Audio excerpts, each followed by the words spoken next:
Chapter 1. The Dinner Setup. Jordan sat on the edge of the bed, slowly adjusting the cuff of his tailored navy blazer. His fingers moved with calm precision, but his mind was elsewhere, already calculating outcomes. He could hear the soft clatter of heels from the hallway as Dana paced between the mirror and the closet, muttering under her breath. She appeared in the doorway, dressed in a sleek burgundy dress that hugged her in all the right places, her hair curled and pinned to corporate perfection. Her eyes, however, weren't admiring her own reflection. They were fixed squarely on him.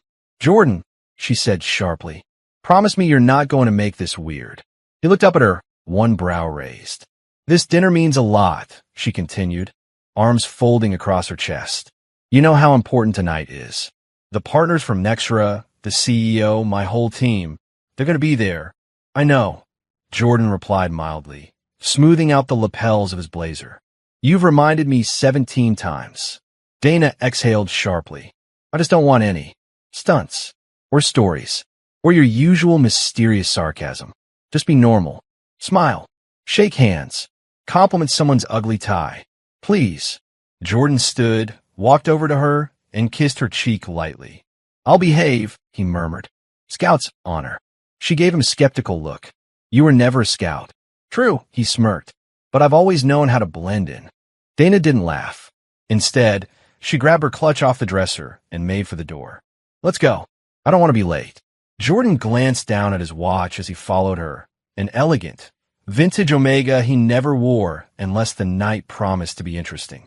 A small smile tugged at the corner of his mouth as the second hand ticked smoothly forward. Timing is everything.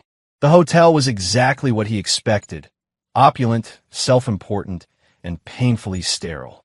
A gold-plated sign near the lobby's marble elevator read, "Nextra Quarterly Dinner, Rooftop Ballroom." Dana was already in her element as they stepped off the elevator. She greeted everyone with a dazzling smile, switching from small talk to industry jargon with the ease of someone who had practiced it in front of the mirror. Jordan followed silently, hands in his pockets, his expression neutral. The ballroom doors opened into a sleek modern space bathed in warm golden light. Champagne towers glistened in the corners. A jazz quartet played something forgettable near the stage.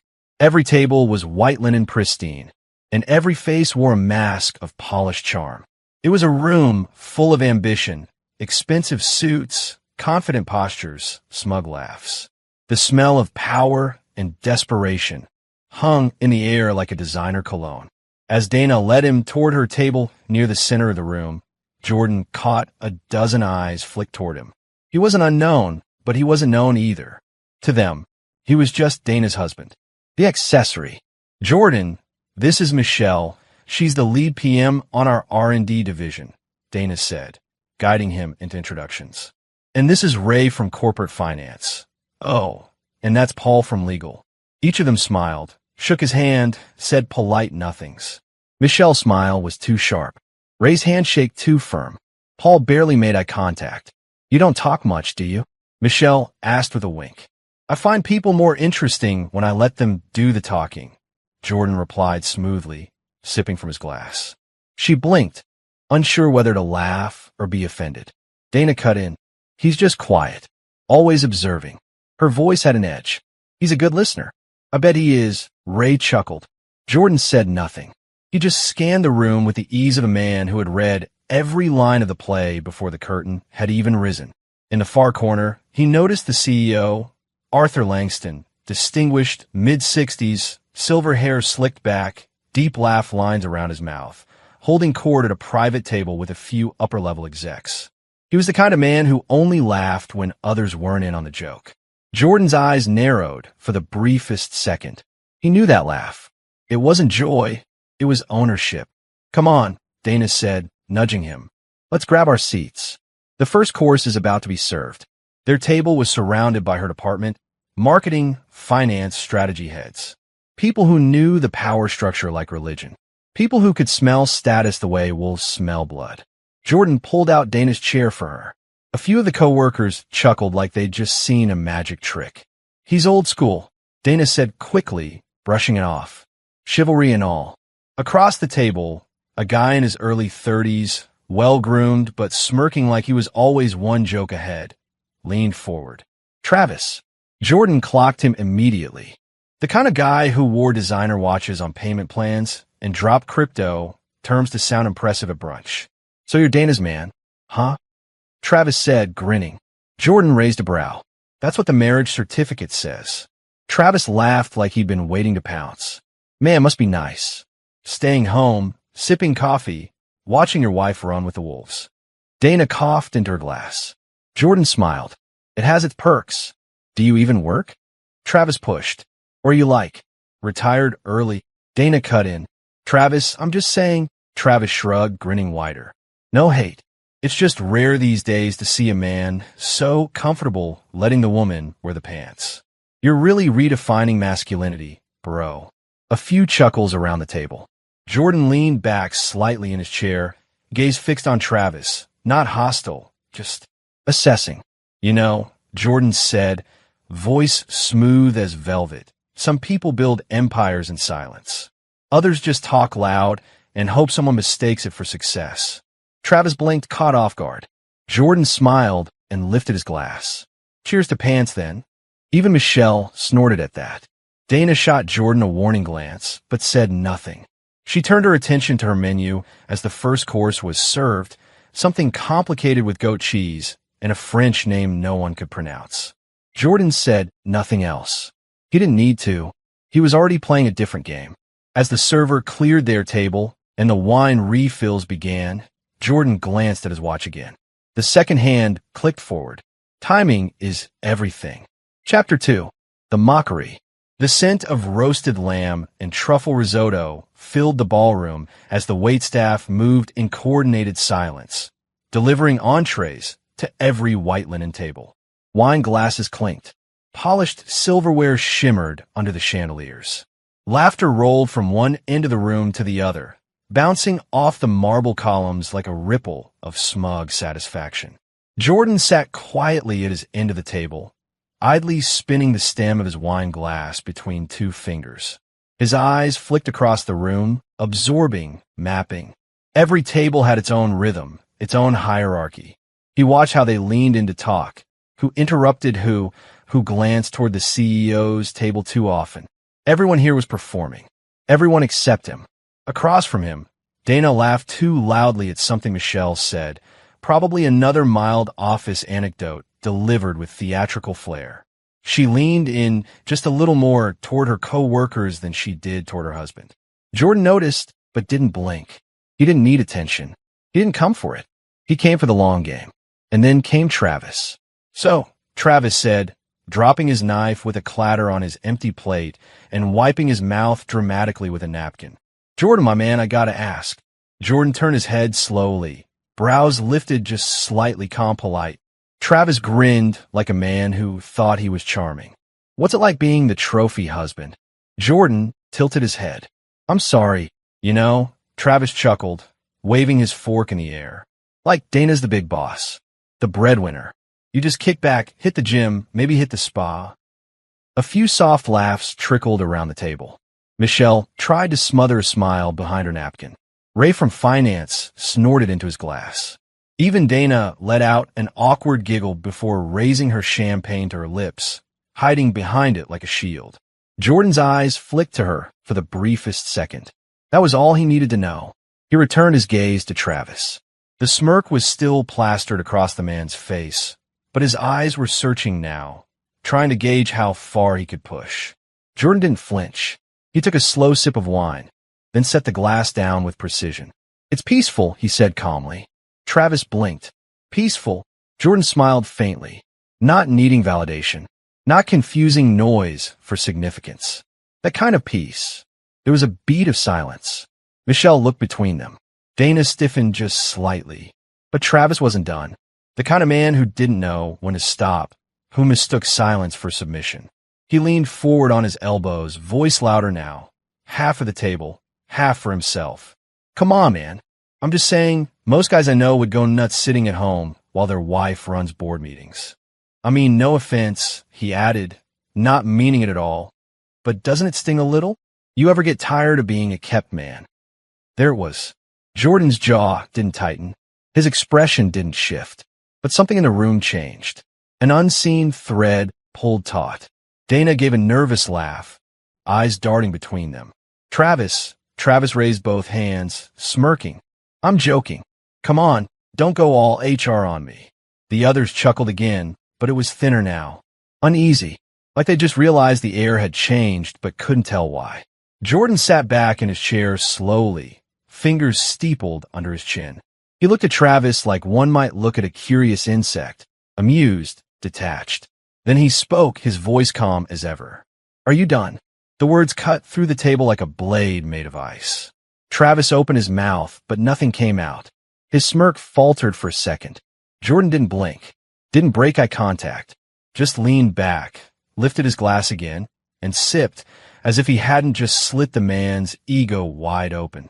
Michelle cleared her throat, eyes darting to her plate. Ray swirled his wine and pretended to read the label. Dana sat frozen, mouth slightly open, her face a mask of confusion and embarrassment. But Jordan? Jordan didn't even look ruffled. He was just getting started. Chapter 3. The bomb drop. The laughter hadn't even settled when the energy at the table shifted. Jordan could feel it before it happened, like a change in air pressure before a storm. That fake warmth of polite office chatter suddenly grew tighter, more alert, like a classroom moments before the principal walks in. From behind him, there was a booming chuckle that didn't match the others, a voice with weight behind it. Jordan didn't need to turn to know who it was. Arthur Langston, CEO of Nexra, arrived at the table like a politician arriving late to a fundraiser he didn't want to be at, but had to own anyway. Dressed in a charcoal-tailored suit, with silver gray hair perfectly combed back, he wore a practiced smile and the quiet arrogance of a man who'd been clapped into rooms for the last 3 decades. Well, Arthur said jovially, placing a hand on Travis's shoulder like they were old friends. What's all the laughing about over here? Someone finally put Travis in his place. Travis beamed. Nah, just messing with Dana's husband here. This guy's got the patience of a monk. He could take a joke. Dana laughed too quickly. It's nothing, Mr. Langston. Just some harmless teasing. Arthur looked at Jordan, then offered a hand. You must be Jordan, the famous man of mystery. Heard a lot about you. Jordan shook his hand. Firm grip. Eyes steady. I hope not too much, Jordan said smoothly. Arthur grinned. Only good things. Dana always speaks highly of you. His tone implied otherwise, like it was a polite obligation, not admiration. Jordan smiled mildly and said nothing. The table quieted slightly. Conversation stalled. Wine was sipped. Dishes pushed half-heartedly around plates. The earlier mocking tone had cooled, replaced by a cautious buzz of uncertainty. Arthur pulled up a chair and sat next to Travis, motioning for a waiter to bring him another glass of red. The man was used to being the center of gravity in any room, and he assumed everyone orbited him. So, Jordan, Arthur said after taking a sip, what is it you do these days? Still, relaxing. A couple heads turned, barely hiding their amusement. Jordan set down his wine glass gently. He didn't answer right away. He didn't need to. Instead, he reached for his napkin, wiped the corners of his mouth with meticulous care, and laid it neatly beside his plate. Then he turned toward Arthur, as if they were the only 2 people in the room. His voice was calm, controlled, the kind of voice that doesn't need to raise itself to cut through everything. How does it feel, Jordan began, to know the loser you're laughing at owns 90% of your company? It was like someone hit pause on reality. Forks stopped midair. Laughter died in throats. Travis blinked once. Then again. His face froze like someone had slapped him with an ice cube. Arthur's wine glass, caught halfway to his lips, trembled slightly. He sat down too quickly. A half-full glass nearby, one someone else had just picked up, slipped from their fingers and shattered on the ballroom floor. The sharp crash echoed across the room. Heads turned. Nobody at their table moved. Dana's hand jerked instinctively toward her wine. Her lips parted. Her throat bobbed, but no words came out. Arthur leaned forward slightly, confusion creasing his face. Excuse me. Jordan turned toward him fully now. His chair creaked softly as he adjusted his posture. No longer passive, no longer a +1. 90%, Jordan repeated, voice even smoother. Ownership, shares, control, call it what you want. Arthur looked like he'd just been told his house was built on a sinkhole. I don't understand, he said finally, almost laughing, as if trying to turn this into a misunderstanding. This is a joke, right? Jordan's smile didn't change. No, but I hear I'm good at taking those. Travis let out a strangled sound, somewhere between a scoff and a choking noise. That's not possible. You're just a kept man? Jordan offered, his eyes flicking toward him with surgical precision. Just a house husband? A background prop at your corporate dinner party. Travis swallowed hard. His face was red now, visibly sweating. Arthur leaned back in his chair like the weight of what he'd just heard was starting to sink through the denial. He looked toward Dana. Is this true? He asked her, voice lower now. Dana looked like she'd been dropped into cold water. Her lipstick had faded. Her hand trembled slightly on her napkin. Jordan, she whispered. What are you talking about? Jordan stood. The movement itself seemed to change the air pressure in the room. He wasn't just someone standing up, he was someone rising. He finished the last sip of his wine, set the glass down with quiet precision, and buttoned his jacket with the calm composure of a man who'd just won a war without raising his voice. He looked around the table, at the smirking faces that were now ghostly pale, at the confident coworkers now stiff and blinking like deer in headlights, at his wife, who sat frozen in place, her champagne glass still lifted halfway toward her lips, untouched. Then, with a cool finality, he said, "You all should have done your homework." Chapter 4. The Walkout. Silence. Pure, heavy silence followed Jordan's final words like a dark cloud swallowing the air. You all should have done your homework. Not a single fork moved. Not a breath was taken. Around him, the illusion of superiority shattered. The proud laughs, the confident posturing, the passive snickering gone. Their masks were slipping, and he didn't need to say another word. Jordan didn't wait for responses, clarifications, or backpedals. He simply turned away. The ballroom doors were only a few steps from their table, yet every stride he took stretched like a declaration. Calm, composed, shoulders back, head high. He walked not like a man escaping embarrassment, but like a man exiting a room too small for him. He passed waiters frozen mid-step, glasses trembling in their hands. He passed junior execs whispering urgently, darting glances between him and the CEO. Even the jazz band faltered, one awkward trumpet note sliding off key before they cut the music entirely. He didn't stop. He didn't look back.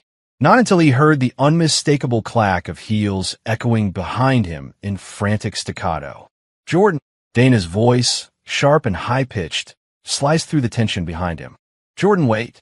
He paused just outside the ballroom, under the crystal archway of the rooftop foyer.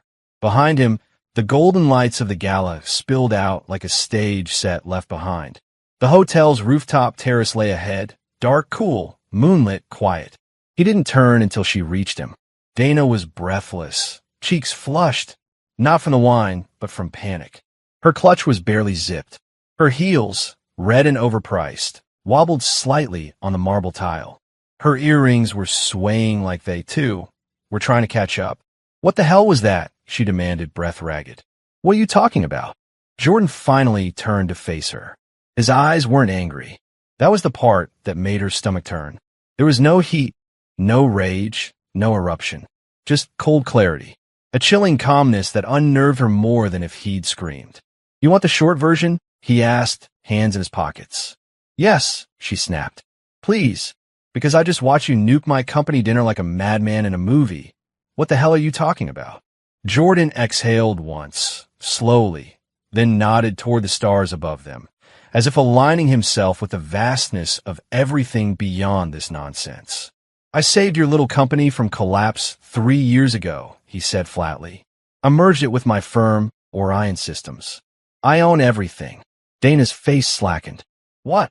He stepped closer, not threatening, just enough to make sure she heard every syllable. Netra was going bankrupt, he said, drowning. The board didn't tell the employees because they didn't want to panic. They were on the verge of selling everything for scraps. That's when Orion stepped in, quietly, through a blind trust. I arranged a merger, took on their liabilities, rewrote their tech strategy from the shadows, and gave them the funding they needed to stay afloat. Dana took a shaky step back. No, that can't be. That's not possible. I would have known. Jordan's smile was thin. Would you? I work in upper marketing, she said, clinging to that truth like a life raft. I sit in quarterly meetings with the CFO. No one ever mentioned Orion. No, he agreed. They wouldn't, because the agreement was structured through shell entities and legal walls so thick that even Nextra's board couldn't see who owned what without legal clearance. But your CEO knew. Arthur signed the papers. I have the documents. Dana stared at him like she just realized she never really knew him. You've been hiding this? She whispered. I wasn't hiding anything, he said. I just didn't advertise it. I didn't need the applause. I didn't need the spotlight. I thought. His voice trailed, then firmed again. I thought I'd just help. Quietly. Let you shine in your field. Let you grow. Dana shook her head, blinking rapidly, as if trying to wake up from a bad dream. This doesn't make sense. You don't even, Jordan, you're not even on LinkedIn. That made him laugh, dry and sharp. You think power is measured in LinkedIn endorsements? She didn't respond. Her mouth opened again, but no words came. Her hands trembled slightly as they clutched her clutch bag, white-knuckled now. The same hands that hours ago adjusted her necklace before they walked in. The same hands that gestured toward him when she said, just be normal tonight. He took one final step toward her, closer, eyes locked. You sat at the head table, Jordan said, voice low but deliberate. Laughed with them. Let them mock me. You didn't say a word. You didn't defend me. You joined in. Dana blinked. I didn't mean to. You didn't even recognize the king of your kingdom. And with that, he turned again, his back to her, his footsteps echoing off the marble floor as he walked out into the night air of the rooftop terrace, leaving Dana standing there in silence, heels wobbling, heart pounding, and her entire reality cracking around her. Chapter 5. Receipts. The drive home was suffocating. Dana sat in the passenger seat, arms tightly crossed, staring out the window as the lights of the city blurred past. Her heels were off, tossed into the footwell, her once perfect curls now falling limp around her shoulders. She didn't speak. Neither did Jordan. But unlike Dana, Jordan wasn't silent because he didn't know what to say.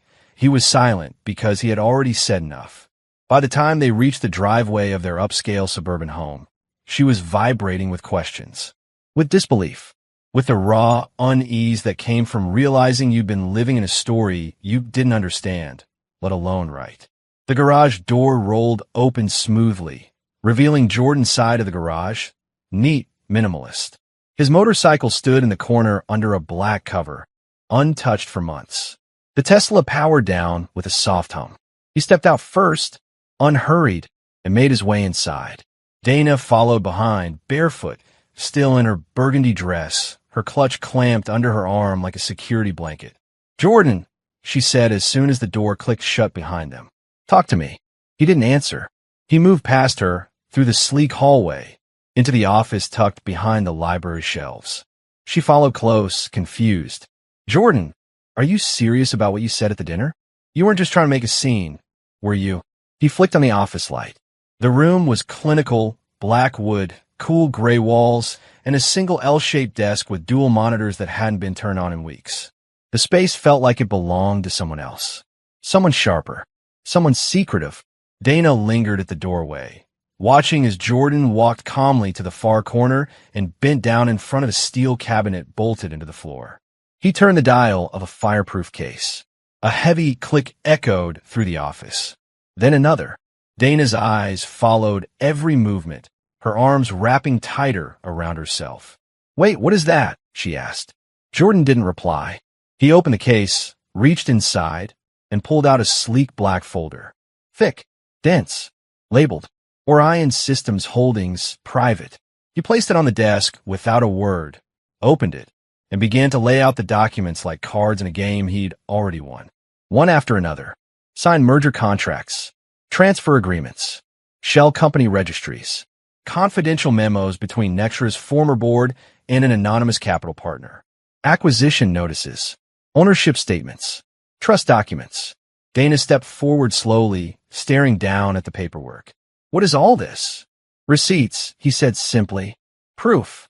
She flipped through the top page. And the next. And the next. Every page had her company's name on it. Nextra. And every legal line pointed towards something she never knew existed. At the bottom of several documents, there was a familiar signature. His. She looked up at him, mouth slightly open. These are real? Jordan nodded. Every one. Her hands trembled slightly as she turned another page. This says, Orion Systems absorbed Nextra's debts and provided a liquidity injection through a silent merger agreement. That's correct. This happened before I even got promoted to senior marketing strategist. Exactly 3 weeks before, he said, eyes steady. That promotion was possible because your department survived the restructure I designed. Without Orion, your whole division would have been gutted. Dana sank into the leather chair opposite the desk, the folder in her lap like it weighed 100 pounds. You saved Nextra, she whispered. Yes, and no one ever told us. No one was supposed to, he said, sitting across from her. The deal was sealed behind a blind trust and a network of shell firms I personally engineered. The board knew. The C-suite knew. But for everyone else, it was as if Nextra had just gotten lucky during its worst fiscal year. Dana stared at the papers again, eyes darting over the legal language she barely understood. You planned this, she said softly. Yes. She looked up. Why? He leaned back in the chair, folding his hands in front of him. His voice was lower now, thoughtful, controlled. I started Orion in college. In my dorm. Just a kid coding back-end systems for small banks and startup agencies. By the time I was 26, I had 3 international subsidiaries, a dozen patents, and 2 offers to sell for 9 figures. I turned them down. Dana blinked. Wait, what? Jordan nodded. I've been a silent billionaire for over 5 years. She looked like she'd been punched in the chest. Then why? Why did you? She stopped herself. Why didn't you ever tell me? I didn't want you to love the empire, he said softly. I wanted you to love the man behind it. Her lips parted, but no words came. He stood slowly and walked to the bookshelf behind the desk, pulled out a single black binder, thinner than the others. Here, he said, handing it to her. She opened it. Inside were notes, printouts, screenshots, emails, graphs, financial analysis. All of it was about Nextra. Jordan pointed to a graph on the second page. This was the projection 2 weeks before they called me. They were done. Dead in the water. Then this, he flipped the page. That is what I gave them. Not just funding, direction, strategy, vision. I built them a path and let someone else walk it. Dana looked up at him, shaking her head slowly, her voice a whisper now. Why didn't you ever take credit? Because it wasn't about credit, Jordan said. It was about letting you rise. You were so proud of your work. I wanted you to be. I didn't want to be the shadow behind your spotlight. She clutched the folder tighter, chest rising and falling rapidly. But I laughed at you. Tonight. I let them, I know. Her mouth moved, but the words wouldn't come. A long silence stretched between them, thick and suffocating. She looked down at the folder again, then slowly back up at him. You're the owner of Nextra. I'm the architect, he corrected quietly. The owner was always just a title. Chapter 6. Consequences begin. The house was silent. Too silent. Dana had gone upstairs hours ago, quietly, almost in a trance. Jordan remained downstairs, in the office, where the dim desk lamp cast long shadows across the room. The same papers from earlier were still spread across the desk, but now they were flanked by a MacBook, a burner phone, and a worn leather notepad filled with precise, angular handwriting. Jordan sat in the executive chair calm, focused, the kind of focus that only came from being underestimated one too many times. He took a long sip from a crystal tumbler of Macallan, then placed it down without taking his eyes off the phone screen. Midnight ticked closer. He tapped in a number. Not a contact, not saved. Memorized. 1 ring. 2. A groggy voice answered. Yeah, the voice said, slightly irritated, slightly alert. It's Jordan. That was all it took. The irritation vanished instantly. Sir, the man said, voice now sharp. Awake. It's been a while. What do you need? I need a full forensic audit. There was a pause on the line. Of what exactly? Nextra, Jordan said flatly. Effective immediately. Pull everything. Every salary disbursement, every bonus, every reimbursement, every vendor, every hush fund, every unclaimed share, every asset moved without record. I want all names attached to every transaction that's touched the books in the last 3 years. The man whistled low. This is about what happened tonight, isn't it? Jordan didn't answer that. He didn't need to. I assume we're not using your name directly?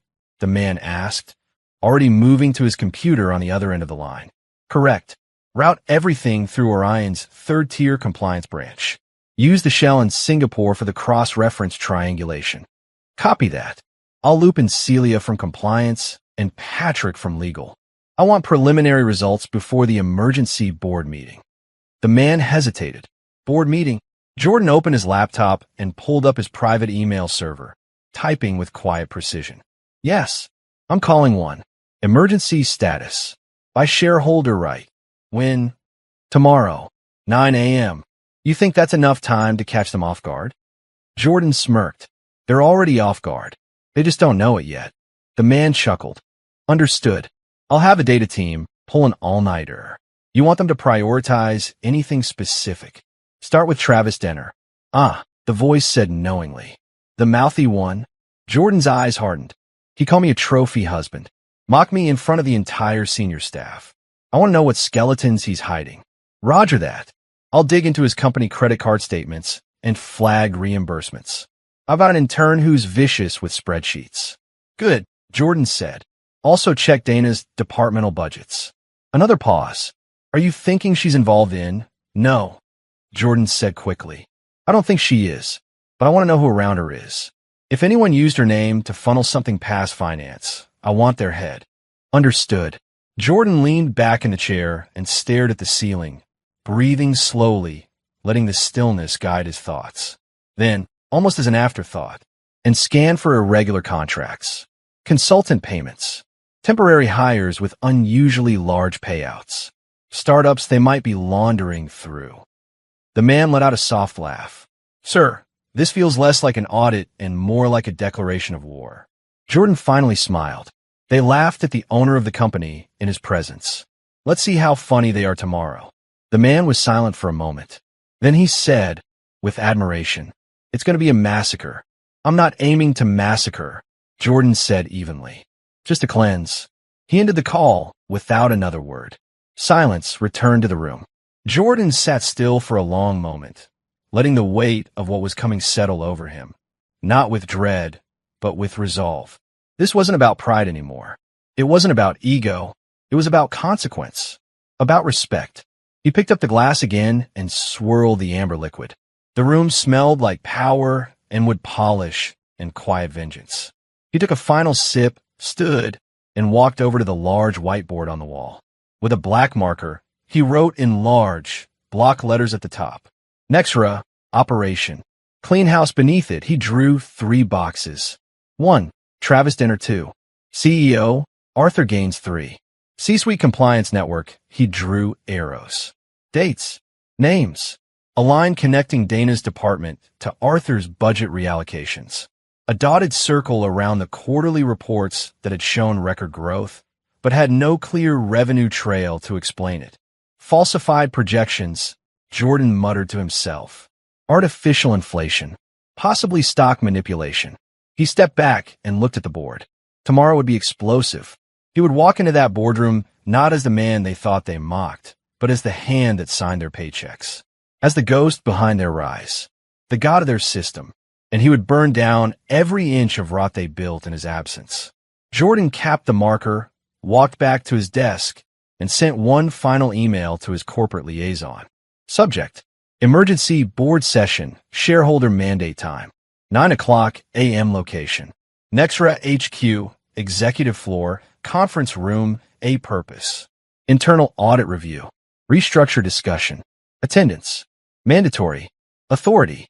Shareholder majority. Legal counsel. Present. Regards, J. M. Cross. Silent majority holder, Orion Systems Holdings. He hit send, then leaned back in the chair. Behind him, upstairs, Dana was still awake. She stared at the ceiling too, hearing none of this, still reeling from the weight of what she'd seen hours earlier, wondering who her husband really was. Jordan closed his laptop, exhaled, and stood.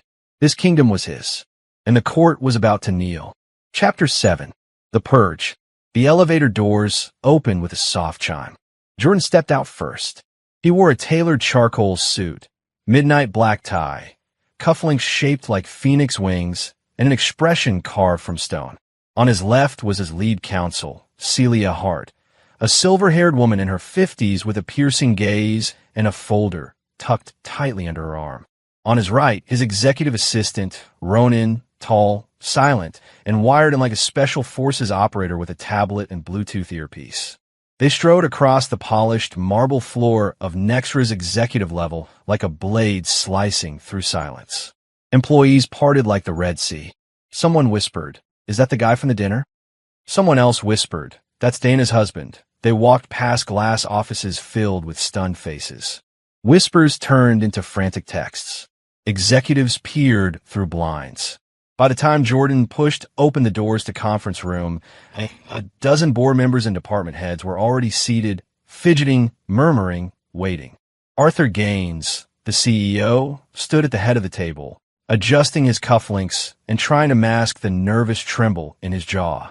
Dana sat near the far corner, still, pale, her hands in her lap. She looked like she hadn't slept. Jordan didn't look at her. He walked to the head of the table without hesitation and stood directly across from Arthur. "I called this emergency session under shareholder authority," Jordan said smoothly, eyes scanning the room. Arthur cleared his throat, trying to reassert his footing. "Mr. Cross, I understand you've had concerns, but there's a process." Jordan raised one finger. Arthur froze. "You had your chance," Jordan said, voice low but commanding. "You chose mockery over merit. You laughed when you should have listened. And now, Arthur," he leaned forward just slightly, locking eyes with him, "you're fired. Pack your ego with your things." Gasps echoed. A few hands clutched armrests. Arthur blinked, face flushed crimson, then white. "You can't. You don't have, though I have majority shareholder control through Orion Systems Holdings. I hold 90% of your company's structure via silent merger clauses and cross-shell acquisitions, which you were either too lazy or too arrogant to detect." Celia stepped forward, producing the folder and sliding it across the table. "Confirmed and filed with federal regulatory offices. Effective immediately. Signed by your own legal department last fiscal quarter," she added coolly. Arthur reached for the folder with shaking hands. The room was so quiet. The scratch of paper against the wood echoed like thunder. He started, then stopped. He looked around. No one met his gaze. Security entered the room. Jordan nodded once toward them. "Escort Mr. Gaines from the premises. Collect his badge. Disable his access." Arthur opened his mouth to protest again, but Ronan tapped his earpiece, already issuing instructions to IT. The CEO of Nexra, former CEO, was still mid-stammer when two suited security officers gently but firmly lifted him from a chair. "Don't touch me. This is illegal. I'll sue." "You signed your name to your own exit," Jordan said without flinching. "You just didn't read the fine print." The glass doors closed behind Arthur's stunned, stumbling figure. Silence reigned. Then Jordan turned slowly. His eyes landed on Travis Denner, who had slouched lower in his seat. Beads of sweat formed on his forehead. "Mr. Denner," Jordan said, almost pleasantly, "would you like to explain these?" He turned to Ronan, who tapped his tablet. The massive monitor at the end of the room flickered to life. Dozens of emails splashed onto the screen. Messages with crude jokes, inappropriate comments, obvious favoritism, and unethical hiring practices. Gasped again. Dana inhaled sharply. "Let's walk through a few," Jordan continued. "Shall we?" He read aloud, voice like a scalpel. "She's hot, but dumb. I'll make her lead if she brings me coffee every morning." Jordan? The loser husband? LOL, she married down hard. "Let's get my cousin the marketing gig." "Don't worry, I'll pad his resume." Travis stood, stammering. I was joking. Those were private. HR doesn't find them funny," Jordan cut in. "Neither does legal." And neither do the interns who filed complaints that were conveniently buried under your private network folder, also now in my possession. Ronan tapped his screen again. A new folder opened. Scan complaint forms. Names. Signatures. Wait, let's talk about this. Travis tried to force a chuckle. This doesn't have to get ugly. It already is, Jordan said flatly. He turned to the security team, who had returned. Escort Mr. Denner. Permanently. No, Dana, say something. Travis turned to her, desperate. Dana flinched, but said nothing. Security grabbed him by the elbows. Travis shouted as he was dragged out. This is a joke. You can't do this. I'm too important to. The doors slammed behind him. Jordan slowly turned back to the room. Now then, he said smoothly. Let's continue. Celia stepped forward, distributing copies of Thick Packet. In the past 24 hours, our team uncovered a disturbing pattern of misappropriated funds, side ventures disguised as vendor payments, hush money buried in consultancy agreements, and internal promotions based solely on favoritism and blackmail. More faces went pale. Jordan walked slowly behind the seated executives as Celia spoke. He paused behind each one for a moment, letting them sweat. Names? One of the board members croaked. Jordan didn't answer. Ronan did. Every name is in the folder. And so is your chance to resign voluntarily. Chairs scraped as people began scanning the documents. One woman burst into tears. A man swore under his breath.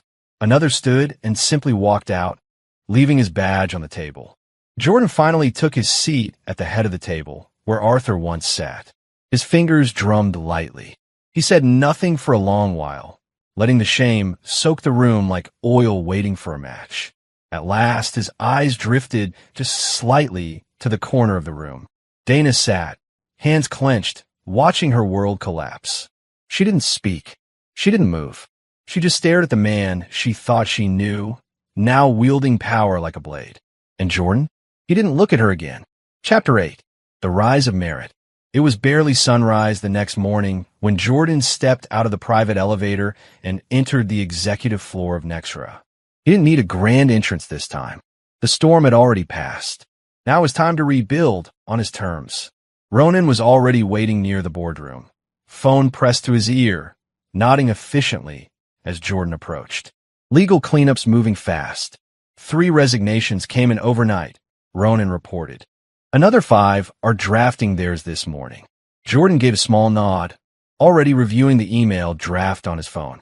Make sure their golden parachutes are shredded. No handouts for corruption. Already done, Ronan replied. As they walked into the boardroom, a different kind of energy hummed in the air. Nervous excitement. Quiet hope. The room wasn't filled with the usual suits and smirking execs anymore.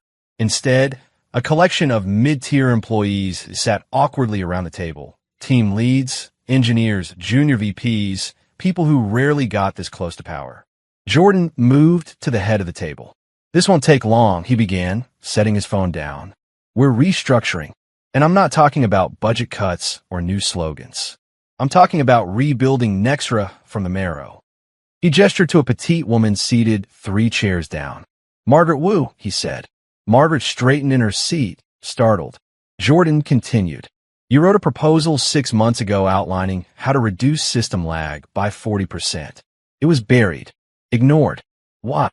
Margaret blinked. Travis said it wasn't a priority and redirected me to revamp a PowerPoint for a client pitch. Jordan smiled faintly, but there was no humor in it. He's gone. You're not. She sat up straighter. You built a prototype on your own time. I saw the code. He turned to the room. Margaret Wu is the new CEO of Nextra Technologies. Gasps. Someone dropped their coffee cup. Margaret's mouth parted, speechless. Me, you earned it, Jordan said simply. A stunned silence followed, broken only by a few murmurs of disbelief. Margaret looked around the room, tears welling in her eyes, but not falling. I don't even know what to say. Good, Jordan said. Talk less. Build more. Ronan will forward onboarding details. Celia will handle the legal filings. He turned to the rest of the room. Now, the days of flashy titles and corporate showboating are over. We promote merit. You bring results, you get respect. You cut corners, you're gone. A ripple of energy moved through the staff like an electric current. Jordan pulled a folded piece of paper from his inner jacket pocket and unfolded it on the table. A handwritten list. These names, he said, tapping the paper, are people who've been overlooked, underpaid, or underutilized for too long. As of this moment, they're promoted, given new salaries, and full stock options. Effective immediately. Heads turned. One young developer, a shy, bespectacled man named Felix, raised his hand shakily. Sir, I'm on that list. Jordan nodded once. Your automation patch saved the company over $600,000 last quarter. You just didn't know it because your supervisor took the credit. Felix blinked. I live with my mom. Jordan chuckled. Then buy her a house. Laughter filled the room, this time genuine. Nervous at first, then growing. The mood shifted, walls crumbling. Jordan stood. I've also issued a formal memo to the entire company, he said, glancing at Ronan. The assistant tapped his screen, and within seconds, notifications pinged phones across the room. People opened the email. At the top, a bold headline in plain black font. Hardware politics. Effective immediately. Beneath it, a short message written by Jordan himself. To all Nextra staff, this company is no longer built on favors, wine-drenched meetings, or who laughed at whose spouse. It's built on what you bring to the table. Build something that lasts. Make it count, JB. Silence. Then applause. First hesitant, then stronger. Margaret looked overwhelmed but proud. She mouthed, "Thank you," as Jordan nodded once in return. He looked around the room. He saw eyes, real eyes this time. Not masks, not smug sharks, but engineers, analysts, developers, HR assistants. People with ideas, not just ambition. He saw something he hadn't seen in years. Hope. The ripple spread fast. By noon, every floor of Nextra buzzed with transformation. People shared the memo like a war anthem. The toxic ones packed their desks. The quiet ones, the builders, thinkers, coders, were suddenly approached for insight, collaboration, advice. By 3 p.m., new work groups had formed. Margaret was walking the floor, shaking hands, asking questions no one had ever asked before. I've been working on a redesign for the client dashboard, one intern said nervously. Show me, Margaret replied, smiling. In the PR department, the junior associate was fielding interview requests. They're asking about the memo, she told her manager. They want a quote from the silent owner who rewrote the rules. That's what they're calling him. Across the city, headlines began to surface. Silent billionaire ousts Nextra execs in overnight coup. From trophy husband to corporate overlord. Jordan Cross reshapes tech giant. Meet Margaret Wu, the engineer turned CEO of Nextra. Back on the top floor, Jordan stood at the window of the executive office, not Arthur's old one. He'd given that to Margaret. He stood in a smaller, less flashy room he had repurposed for himself. Quiet, clean, functional. Ronan entered silently, holding a tablet. Updates. Morale has skyrocketed. Internal pulse survey already shows a 65% improvement across departments. Productivity ticked up 11% this morning alone. Stock price up 4.2% and climbing. Jordan nodded slowly. Good. He reached for a framed blueprint on the shelf. The original concept sketch of Orion Systems, drawn on a napkin back in college. He ran a thumb along the edge. All it ever needed was a chance to be real, he muttered. Ronan watched him for a beat, then said, they'll write books about this. Jordan smirked. They should have done their homework. He turned back to the window. Below, the city moved. Nextra hummed with energy. But inside those walls, it was no longer built on snakes in suits and wine-stained arrogance. It was being rebuilt by the underestimated, the unseen, the ones who showed up, stayed late, and never got credit. Now, the rules had changed, and everyone knew it. Chapter 9. Dana's Fallout. Dana sat on the edge of the bed in their master's suite, the early morning light spilling weakly through the heavy curtains, casting long, uncertain shadows across the room. Her hands trembled slightly as she stared down at the phone in her lap. 3 missed calls, 2 texts, 1 voicemail, none from Jordan. The silence between the walls of their home had never been so loud. She felt hollow, not just in her chest, but in every part of her that once felt sure of her career, sure of her marriage, sure of herself. Her reflection in the bedroom mirror caught her eye. The woman staring back looked exhausted, disoriented, broken. She wiped a tear that had slipped uninvited down her cheek and finally pressed call on the phone. The line rang twice, then Jordan, his voice came low, distant. "Jordan," she said, voice cracking. "Please, can we talk?" There was a pause. Then, "Okay, 15 minutes." She exhaled sharply, relief mingling with anxiety. 15 minutes was a start. The front door closed behind her quietly as she walked into the living room, where Jordan was already seated on the couch, arms folded, eyes fixed on a blank spot on the wall. Her footsteps hesitated. "Jordan," she began softly. He didn't look at her. I'm sorry. For what I said. For what I did. At the dinner with Travis. I should have defended you." She swallowed hard. "You were right all along. You were the one keeping Nextro afloat. I was blind. I laughed when I should have listened." Jordan's gaze shifted slightly, but he didn't meet her eyes. "You let them laugh," he said quietly. "That told me everything." Dana bit her lip, fighting the lump rising in her throat.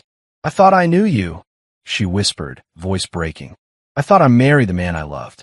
He finally turned, but his eyes were cold, guarded. "You married a man you thought you knew." She blinked back tears. "What does that mean?" "It means," Jordan said slowly, "that I was invisible to you for years. A shadow in your life. A footnote in your story." She sat down opposite him, hands clasped tightly. "I'm sorry, Jordan. Truly, I don't want to lose you." He leaned back, exhaling sharply. "Right now, I'm not sure if I even want to stay married." The words hit like a punch. She closed her eyes for a moment, trying to steady herself. "Please," she said softly. "I'll take a leave of absence. I need to figure things out. Who I am without all this pretending." Jordan's expression softened, just a fraction. Maybe that's what we both need. The following days were a blur. Dana packed her office belongings with trembling hands. Her team avoided eye contact. Her emails remained unanswered. Rumors circulated. She tried to be strong, but inside, she felt like she was crumbling. Each morning, she woke up questioning everything. Who was she, if not Nextra's rising star? Who was she, if the man she married was the true power behind the empire? She spent long nights staring at their bedroom door, listening to the faint sound of Jordan's restless breathing from the other room. He had moved out of their shared bed. Sleeping separately was a quiet admission of distance too vast to bridge in one night. One evening, as rain pattered softly against the window, Dana found herself standing by the kitchen sink, gripping a glass of water like a lifeline. Jordan entered quietly, holding 2 mugs of herbal tea. He set one down in front of her. She looked up, surprise flickering across her face. They sat in silence, the weight between them filling the space. Finally, she spoke. "Do you ever think about what went wrong? How do we get here?" He stared into his mug. "Years of silence. Years of me stepping back so you could shine. Years of you seeing what you wanted and ignoring what was true." She nodded slowly. "I didn't mean to ignore you, Jordan. I know." Another pause. "I want to be better, if you'll let me." He looked at her, the faintest hint of warmth flickering in his eyes. "Actions, Dana, not words." She swallowed the lump and nodded.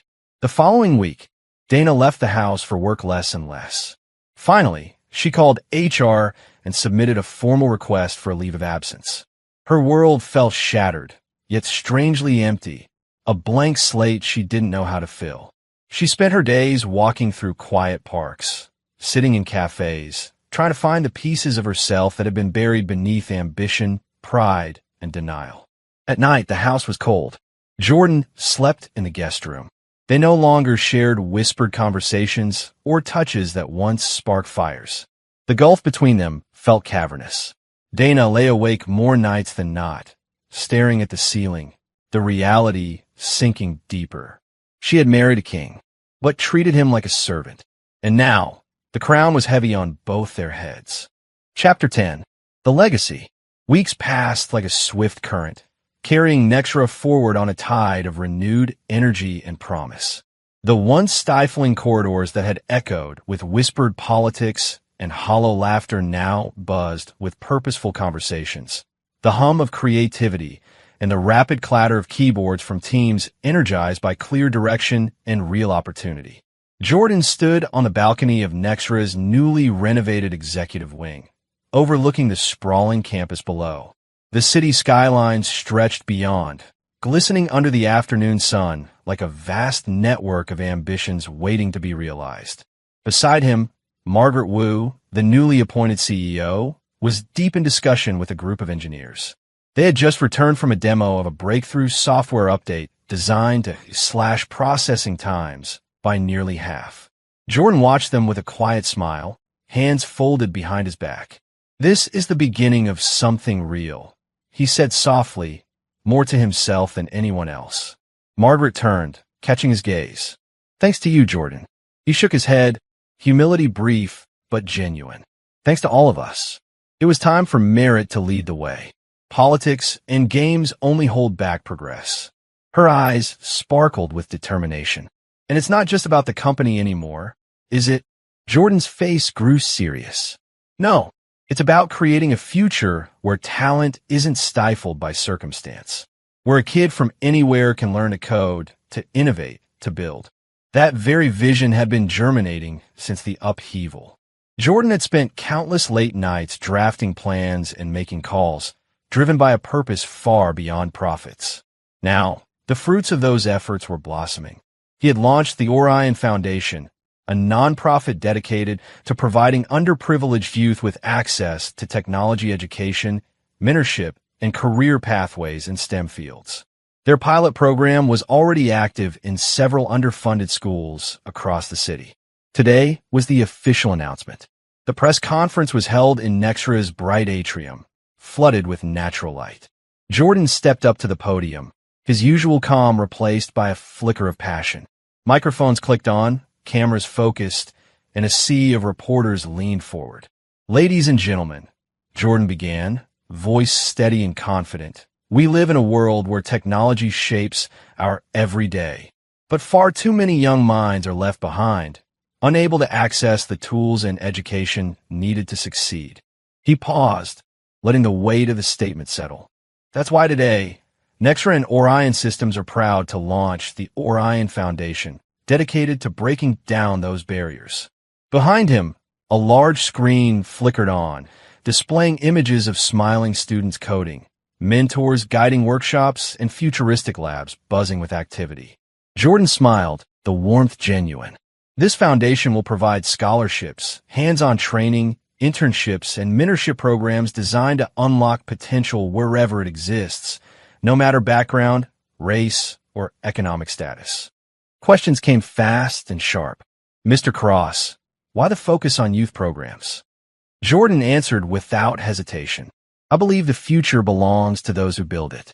Investing in young talent isn't just philanthropy, it's an investment in innovation, community, and the long-term health of our industry." Another reporter pushed further. "Your identity as the majority owner of Nexra was a closely guarded secret until recently. Has revealing yourself changed how the industry views you?" Jordan chuckled lightly. "It's interesting how perceptions shift when the truth comes to light. For years, I was the invisible husband, the silent partner, the trophy spouse. Now, I'm simply a man who believes actions speak louder than titles." There was a murmur of approval. A younger journalist asked, "What's next for you, Jordan?" He thought for a moment. "More work, more programs, and continuing to push companies like Nexra to remember that leadership means lifting others up, not just climbing higher." After the press conference, as the crowd dispersed, Jordan was approached by a familiar voice. "Mr. Cross." It was Diane Caldwell, the editor of Tech Innovator magazine. "I want to feature you in our next cover story," she said with a warm smile. "Your story, it's inspiring. From shadow to spotlight." Jordan nodded. "I'd like that." Over the following weeks, Jordan's presence in the tech world grew undeniable. He was invited to keynote conferences, where his speeches blended sharp insights with personal anecdotes about resilience, vision, and integrity. Podcasts sought his voice, his calm authority cutting through the noise of flashy trends and hollow buzzwords. Executives who had once sneered now reached out with tentative respect. Even Dana, from a distance, followed his rise, the distance between them bridged by the silent weight of what could have been. One evening, Jordan sat with Margaret in Nextra's conference room, reviewing upcoming initiatives. "You've become a legend in just a few months," she said, half teasing. He smiled softly. "Not a legend, just a man finally free to do the work that matters." Margaret shook her head. "The industry's watching. They're learning from you. And that's exactly why I'm not hiding anymore." He tapped a framed photo on his desk, an old college snapshot of himself and his small team, brainstorming late into the night. "We started Orion Systems in a dorm room, fueled by late-night caffeine and big dreams," Jordan said. "I never expected to own a giant like Nextra one day." Margaret looked thoughtful. "And yet here we are, the silent owner, the visionary behind the merger, finally stepping into the light." Jordan leaned back, eyes distant but steady. "It's not about recognition. It's about legacy." He stood and walked to the window. "Legacy is about what you build, who you help, the doors you open." The city lights flickered on as dusk settled. Jordan's silhouette was framed by glass and steel, the quiet architect of a new era. The man who had once been mocked as a loser was now the voice everyone listened to. The owner of 90% of Nextra, the founder of the Orion Foundation, a respected leader who rewrote the rules. His identity was no longer hidden behind silence or shadows. It was a beacon. Chapter 11. Full Circle. The grand ballroom of the Metropolitan Hotel was dazzling. Chandeliers spilling crystal light over the sea of elegant gowns and tailored suits, a glittering tapestry of power and prestige. But tonight, the energy was different. Gone was a usual air of smug competition and whisper gossip. Instead, the room buzzed with genuine anticipation, a collective hum of respect that rippled through every corner. Jordan stepped into the entrance, a sharp contrast to the hesitant figure he had been months ago. His posture was relaxed but commanding. The tailored black tuxedo fit him perfectly, a subtle nod to the quiet power he now wielded. The staff recognized him immediately, eyes lighting up as he passed. Whispers spread like wildfire. "That's him, the man who saved Nextra, the real boss." He smiled slightly, nodding politely to familiar faces, engineers, analysts, administrative assistants, those who had once been overlooked but were now the heartbeat of the company. From across the room, Dana stood near the back, her evening dress elegant but understated. She kept to herself, the glow of the room doing little to lift the weight in her eyes.